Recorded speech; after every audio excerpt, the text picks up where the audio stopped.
نیوکلرائزیشن of Muslim countries. تو مسلمان ملک جو بھی اس وقت نیوکلیر اسٹیٹ بنے ہیں, پاکستان الحمدللہ از اے نیوکلیر اسٹیٹ, اس کے پاس نیوکلیر پاور ہے لیکن پیسفل پرپز کے لیے ہم نے ایکوائر کی ہوئی ہے. اسی طریقے سے انڈیا جو ہے اس پاکستان سے اس کے خلاف ہے, نیوکلرائزیشن کے خلاف تھا اور اس کے خائف تھا. اسی طریقے سے جو ایران کی نیوکلرائزیشن کے اوپر جو بات ہوتی ہے تو اس کے اوپر پر اسرائیل کو بہت زیادہ اس کے اوپر وہ اریٹیشن فیل کرتا ہے. ٹھیک ہے. سو جو کسی ملک کی بھی جب مسلم کنٹریز کی نیوکلرائزیشن یا وہ نیوکلیر پاور یا nuclear power for safe for security purposes یا نیوکلیر پاور فار دی ایک انرجی کے لیے جب وہ ملک آگے بڑھتا ہے تو یہ ان دونوں ملکوں کو اس کے اوپر بہت زیادہ تشویش ہوتی ہے اور یہ دونوں ملک جو ہیں اس کے اوپر اپنی آواز بھی اٹھاتے ہیں. تو یہ بھی ان دونوں کا آپس میں کامنلٹی ہے. دونوں کنٹریز کو ہم دیکھیں تو او آئی سی جو ہے وہ بھارت کو پنچ کرتی ہے, بیکاز او آئی سی کے اندر ایک کشمیر فورم بنا ہوا ہے جو کہ کشمیر کے اوپر آواز اٹھاتے ہیں. جو بھارت کا مقبوضہ کشمیر ہے بھارت کے اندر اور اس کے اوپر ظلم ہو رہا ہے, تو اس کے اوپر بھی او آئی سی جو ہے ایک اریٹیٹ کرتا ہے بھارت کو اور یہ اس کے خلاف ہے. اسی طریقے سے جو جی سی سی کنٹریز ہیں, جو گلف کا جو کوآپریشن کونسل ہے یا جو مڈل ایسٹ کے کنٹریز ہیں, وہ غزہ کے اوپر بات کرتے ہیں, وہ فلسطین کے اوپر بات کرتے ہیں, وہ کشمیر پہ بھی بات کرتے ہیں. سو اس لیے ان دونوں کی کمیونٹیز, یہ دونوں جو مسلمان کنٹریز کی بڑی تنظیمیں ہیں, یہ بھی ان کو ایک ان کے لیے کامن ایک سبجیکٹ ہے. اور ان دونوں کا جو ایک پنتملی ہوتی ہے ان کے بارے میں وہ بالکل واضح ہے کہ جی یہ دونوں جو تنظیمیں او آئی سی اور جی سی سی اور باقی جو مسلم جو آرگنائزیشنز ہیں وہ یہ دونوں ملک اس کے خلاف ہیں. ایک بات میں ضروری ہمیں کروں گا کہ شیئرڈ انٹرسٹ بھی ان کا آپس میں ہے.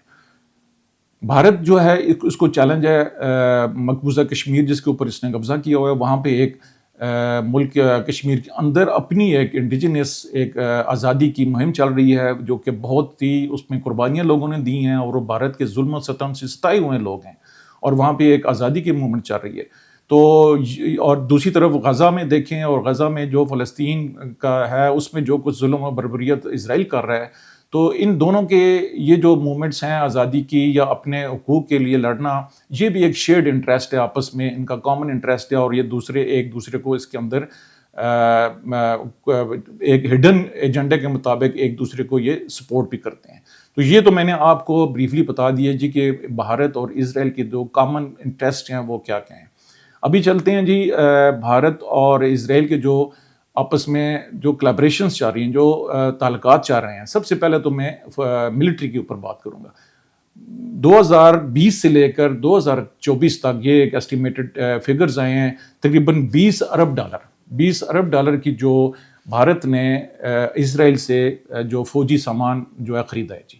اور ان 4 سالوں میں جو ایسٹیمیٹڈ جو اسرائیل نے ایکسپورٹ کیا ہے جو کہ ہتھیار ہیں فوجی ساز و سامان جس میں میزائل شامل ہیں اور باقی چیزیں شامل ہیں, وہ تقریباً $60 ارب سے زیادہ ہیں.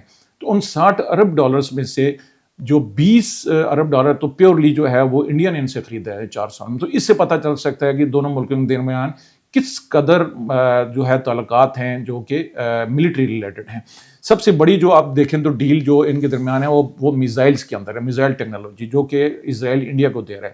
بارک 8 میزائل جو ہے long range surface to air missile. Similarly Barak 8 ہے medium range surface to air missile. یہ بہت ہی افیکٹو میزائلز ہیں اور تقریباً $3 سے $4 ارب کی جو ڈیل ہوئی ہے انڈیا اور اسرائیل کی, جو کہ انڈین جو DRDO ہے اور جو اسرائیل ایئر اسپیس انڈسٹریز ہے, یہ دونوں مل کے یہ میزائلز بنا رہے ہیں. اور تقریباً 100 کلومیٹر جو ہے ان میزائلز کی رینج ہے اور یہ سرفیس ٹو ایئر میزائل ہیں, یعنی زمین سے یہ ہوا کی طرف جو ٹارگٹس ہیں جہاز آتے ہیں یا میزائل یہ ان کو ٹارگٹ کرتے ہیں. یہ ان کے درمیان سب سے بڑی ڈیل ہو رہی ہے. اس کے بعد میزائلز کے بعد اگر ہم ان کے بعد اگر ہم بات کریں تو دوسرا ڈربی میزائلز ہیں جو کہ ان دونوں کے درمیان جو ہے وہ ان کی بہت بڑی ایک کلیبریشنز چل رہی ہے. ڈربی میزائلز کے بیسکلی یہ beyond visual range air missiles ہیں اور یہ شارٹ رینج میزائلز ہیں اور یہ نارملی یوز ہوتی ہیں ایئر ٹو ایئر بیٹل کے اندر, ڈاگ فائٹس جو ہوتی ہے اس کے اندر یہ یوز ہوتے ہیں. اور ان کی بھی رینج تقریباً 20 کلومیٹر اور 50 کلومیٹر کے درمیان ہے دونوں کی. سو ڈربی جو BVRAM جو ہے جن کو اسپائڈر میزائلز بھی کہتے ہیں, یہ بھی اسرائیل نے بھارت کو دی ہیں. اور ان کی جو IAI ہے اور DRDO انڈیا کی جو ہے ان کا آپس میں دونوں کی کلیبریشن ہے. اس کے بعد جب ہم بات کرتے ہیں UAVs کے اندر, تو UAVs اور ڈرونز کے اندر بھی بہت زیادہ state of the art technology ہے جو اسرائیل نے بھارت کو شفٹ کیا ہے، جس میں سب سے بڑا آپ دیکھیں تو ہیرنز ڈرونز ہیں. یہ بیسیکلی ہیرن 1 اینڈ ہیرن 2 دو میزائلز ہیں، ڈرونز ہیں، جو کہ بھارت کو اسرائیل نے ٹیکنالوجی بھی ٹرانسفر کر دی اور ان کو یہ بہت زیادہ یہ یونٹس بھی دیے ہیں. اور یہ میڈیم آلٹیچیوڈ لانگ انڈیورنس یہ ڈرونز ہیں جن کو میل فیملی میں آتے ہیں، MALE میل.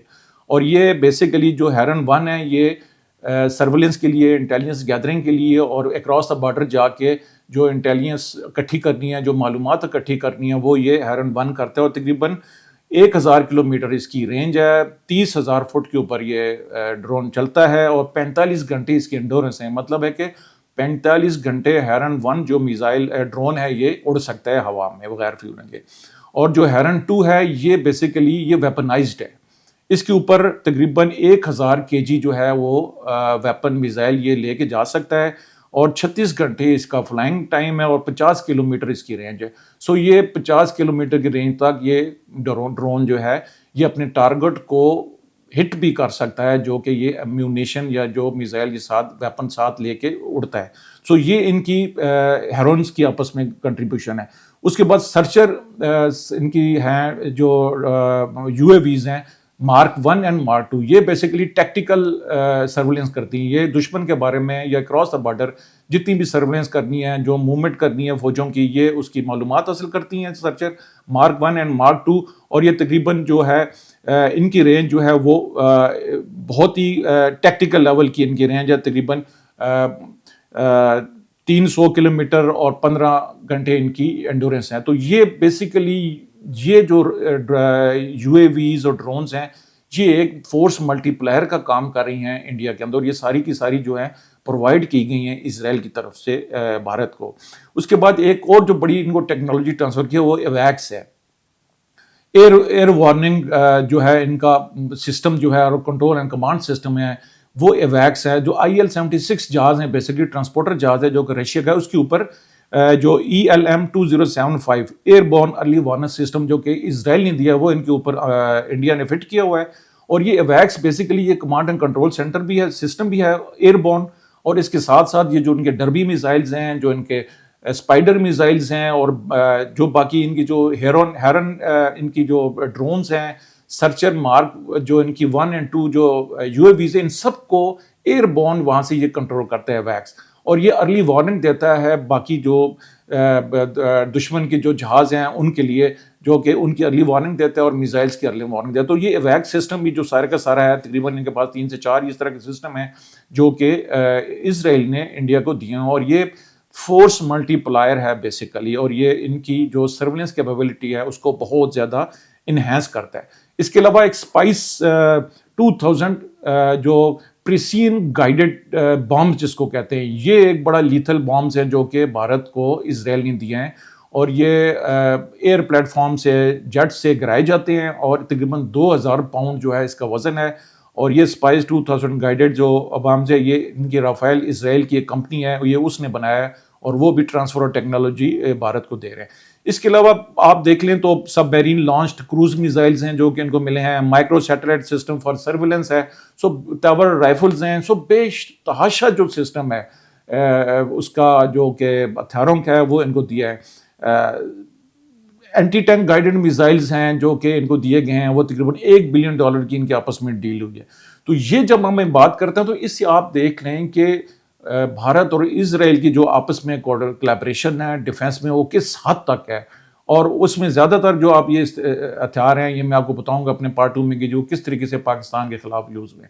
دوسرا جو ان کی کولیبریشن جو چل رہی ہے وہ انٹیلیجنس شیئرنگ ہے. انٹیلیجنس شیئرنگ میں یہ ہے کہ ان کا کامن آبجیکٹیوز ہیں، مسلم countries, Middle East countries, Iran, Pakistan اور وہ سارے ملک جو کہ ان کو خطرہ ہے وہ ایک دوسرے کے ساتھ انٹیلیجنس شیئرنگ کرتے ہیں. اسرائیل کے جتنے بھی سیٹ اپس ہیں باہر کے ملکوں میں، ایمبیسیوں میں ہیں یا ایمبیسی سے باہر ہیں، وہ جو بھی انٹیلیجنس لیتے ہیں مسلم کنٹریز کے بارے میں، پاکستان کے بارے میں، وہ شیئر کی جاتی ہے بھارت کے ساتھ. اور اسی طریقے سے بھارت کے جو بھی باہر جو سیٹ اپس ہیں ان کے بنے ہوئے ایمبیسیوں میں یا ایمبیسیوں کو باہر ہیں، وہ ساری information with regards to Pakistan, Iran اور مڈل ایسٹ کنٹریز ان کے بارے میں جو ان کے آپس میں جو دفاعی تعلقات ہیں، دفاعی جو ان کے آپس میں معاملات ہیں، وہ ساری انفارمیشن جو ہے انڈیا بھی جو ہے شیئر کرتا ہے اسرائیل کے ساتھ. اور انڈین جو ڈائسپورا ہے بہت سارے لوگ آئیڈینٹیفائی ہوئے ہیں مختلف مڈل ایسٹ کنٹریز میں، قطر میں ان آفیشیل ہے یہ سارا، اور اسی طریقے سے ایران کے اندر کہ جی انڈین ڈائسپورا جو ہے وہ موساد کے لیے یا اسرائیلی ایجنسیز کے لیے کام کرتا ہے، اور وہ ان کو انفارمیشن جو ہے جو چاہیے ہوتی ہے اسرائیل کو، وہ مسلم کنٹریز کے بارے میں، مسلمان ملکوں کے بارے میں، وہ وہاں سے شیئر کرتا ہے. سو ان کی آپس میں ٹریننگ ہو رہی ہے انٹیلیجنس کے لوگوں کی. انڈیا کے لوگ جاتے ہیں اسرائیل میں اور وہاں سے وہ ان کی موساد اور باقی جو ٹریننگ ان کے انسٹیٹیوشنز ہیں ان میں وہ ٹریننگ لیتے ہیں، ان کے آفسرس لیتے ہیں، اور مین ٹریننگ جو ان میں وہ کرتے ہیں جی کہ جو انسرجنسی کشمیر کے اندر ہو رہی ہے اس کو کیسے روکنا ہے. جس طرح غزہ کے اندر وہ جو انہوں نے ظلم کیا ہے وہی وہ یہاں پہ بھی انڈین لوگوں کو بھی وہ اسرائیل وہاں پہ ان کو ٹریننگ دی جا رہی ہے. اس کے بعد انٹیلیجنس کے جو اکوپمنٹس ہیں، جو سامان استعمال ہوتا ہے، جو گیجٹری استعمال ہوتی ہے، وہ بھی ان کے انٹیلیجنس کے لوگوں کو اسرائیل کی طرف سے پرووائڈ کی جاتا ہے. سو ان کے کامن آبجیکٹیوز ہیں، کامن ایجنٹ ہیں. سو یہ بریفلی میں نے آپ کو ابھی پارٹ 1 میں یہ بتا دیا کہ جی ان کا لیول آف کولیبریشن انڈیا اور اسرائیل کا کیا ہے. اور یہ بہت ہی لمبا سبجیکٹ ہے لیکن اس کو میں نے سمرائز کرنے کی کوشش کی ہے. آئی ہوپ کہ اس سے آپ کو ایک کلیئر کٹ نالج مل جائے گا کہ جی دونوں ملک جو ہیں اس وقت کس ڈگر پہ چل رہے ہیں اور ان کا مین آبجیکٹیو کیا ہے. بہت شکریہ.